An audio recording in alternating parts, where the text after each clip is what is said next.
Naghahanap ka ba ng fresh na Z900? Then baka magustuhan mo to. Panoorin nyo tong video. Discuss ko kung ano yung mga nakakabit ngayon dito kay Z9. Unahin na natin dito sa Gold Runway CR4. Sobrang okay ng aux light na to. Kung gusto mo naman ng white lang, natatanggal to. Yan guys. Maganda kasi dito sa dilaw. Mas kita mo yung daan pag malakas yung ulan or pag ma-fog. Ito naman yung switch niyan. Pwede mo i-adjust dito yung brightness. Increments ng 10%. Pakita ko sa inyo. Yan guys, yung itsura, 100%. Tanggalin natin itong isa para makita nyo rin yung white. Yan guys. Ihitin nyo lang ito kung gusto nyo i-adjust yung brightness. Yan naman guys, kung gusto nyo mahina lang. Ipapost ko na lang din pala sa screen kung magkano yung bili natin sa mga accessories para matotal natin mamaya. Next naman tong Evotech na frame slider.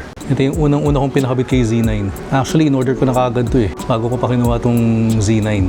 Kaya bago pa ilabas sa kasa, pinakabit ko na to. First big bike ko kasi to, kaya takot talaga ako nung mabagsak. Pero buti naman, after 4 years, never pang nabagsak to. And meron na rin tong Evotech na front slider. And syempre, Evotech na radiator guard. Importante to para protektado sa talsik ng maliliit na bato yung radiator mo. Yung nagustuhan ko dito, sobrang okay pa rin ang airflow. May mga ibang radiator guard kasi na yung magkukos ng overheating mo kasi na-restrict yung airflow. Pero dito, kitang-kita nyo naman, goods na goods yan. Naka-Evotech na rin tayo na paddock spool para may lagayan yung paddock stand. Sa side mirror naman, Fender na bar end yung gamit ko dito. Para sa akin, sobrang bumagay sa Z9 no? Tingnan nyo guys yung forma. Mas lalong nagmukhang sporty.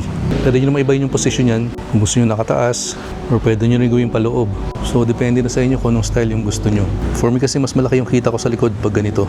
Naka-GV na tank flange na rin pala tayo dito para kung gusto nyo magkabit ng tank bag.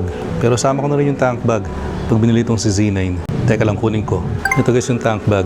GV rin yan. So para ikabit ito, napakadali lang. Yan lang. Secure na yun. Hindi na matatanggal yan. Subukan na yan sa high speed. Talagang very stable. So kampante kang safe yung mga nasa loob. Yung kung tatanggalin mo na, hilahin mo lang tong red lever na to. Ganun lang kadali. Siyempre hindi pwedeng mawala to. Itong side stand shoe. Pinalitan ko na itong heel guard. Pero aesthetic lang naman yan. Silver kasi yung stock Gusto ko black. Sa TST goodies naman tayo.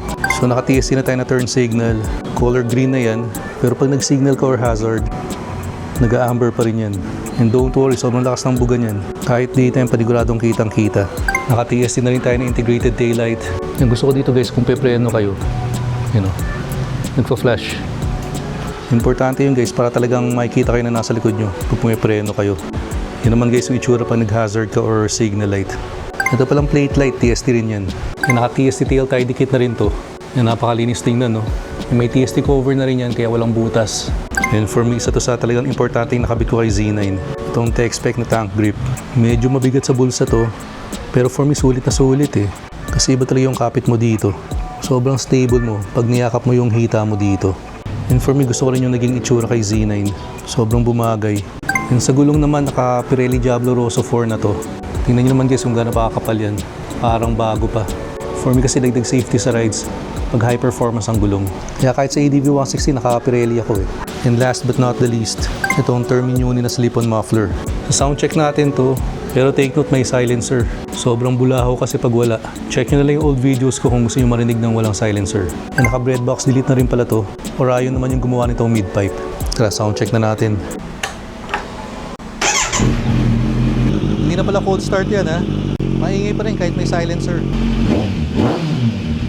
For me, tamang-tama lang pag may silencer para hindi na tayo makadagdag sa noise pollution.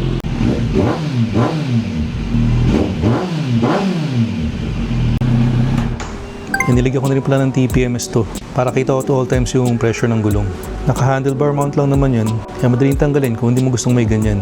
Yung solar powered na rin pala to, kaya hindi mo na kailangan i-charge. Bali yung lahat yung nakakabit dito kay Z9. Sana wala akong nakalimutan. And ipa-flash ko na lang dito sa screen yung total.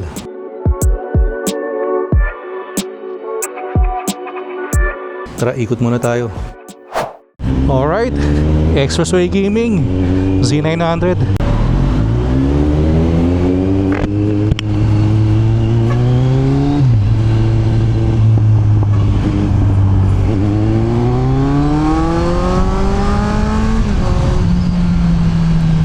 Namiss ko yung ganitong takbo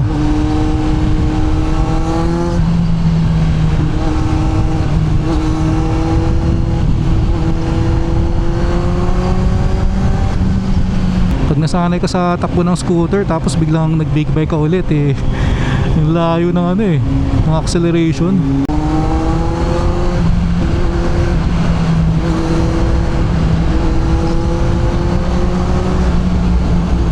Alright, so hindi ko pala nabanggit kanina kung magkano yung asking price ko dito kay Z9.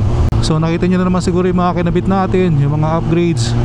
Nakalimutan ko palang banggitin, ang odo ko dito is 6,333 kilometers pa lang. Legit na mileage yun ha. Kaya talagang fresh na fresh for a 2022 Kawasaki Z900 standard. Nagbabadya yung panahon ha. Hindi pumapatak sa helmet. So going back, ang asking ko pala dito is 450,000 pesos. Negotiable pa naman yun. Pero preferred ko sana yung mga direct buyers. Kasi gusto kong mabenta si Z9 dun sa rider na talagang magagamit siya lagi. Yung aalagaan din siya. Yan, wala rin akong balak ibenta to ng sobrang baba. Kasi kita nyo naman nga, baba ng mileage. Alagang-alagaan natin to. So kung wala rin good offers, okay lang naman sa akin na i-for keeps to.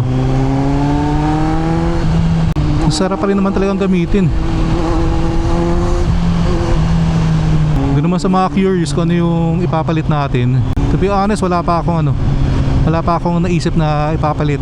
Pero plano ko is siguro scooter na mas malaki. Pero hindi XADV ah.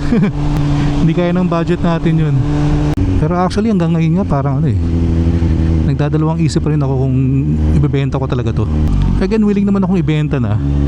Pero yun nga, dapat good offer. So sa mga naghahanap dyan ng big bike na pwede pang city riding, pero pwede rin pang long rides, baka para sa inyo tong Z9.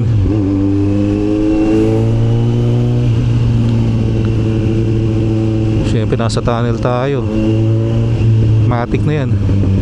Tapon muna tayo ng konting gas.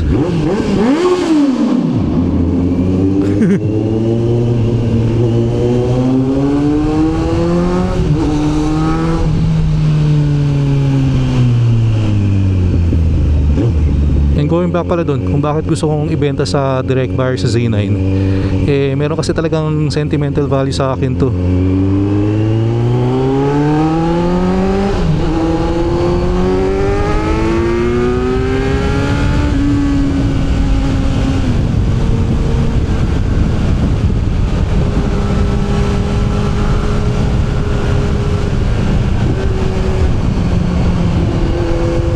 Nahiya ako sa kanya na hindi ko na siya masyado nagagamit recently. Kaya gusto kong sino man yung makabili sa kanya, yung talagang magagamit siya, yung mapapasyal siya sa mga sa mga long rides. Kaya na nag-uumpisa pa lang tayo sa content creation. Nung bilhin natin tong Z9, doon medyo nakakita ko ng growth talaga. Kaya if ever man na walang good offers dito, okay lang din sa akin na itabi ko na lang. And by the way guys, quick plugging lang pala sa mga hindi pa nakasubscribe dyan, pa-click ng subscribe button below. And please like and share the video. Namiss ko yung takbo ni Z9. So guys, sa mga interesado dyan, huwag mahiyang tumawad. PM lang kayo sa Facebook page ko, Newbie Rides.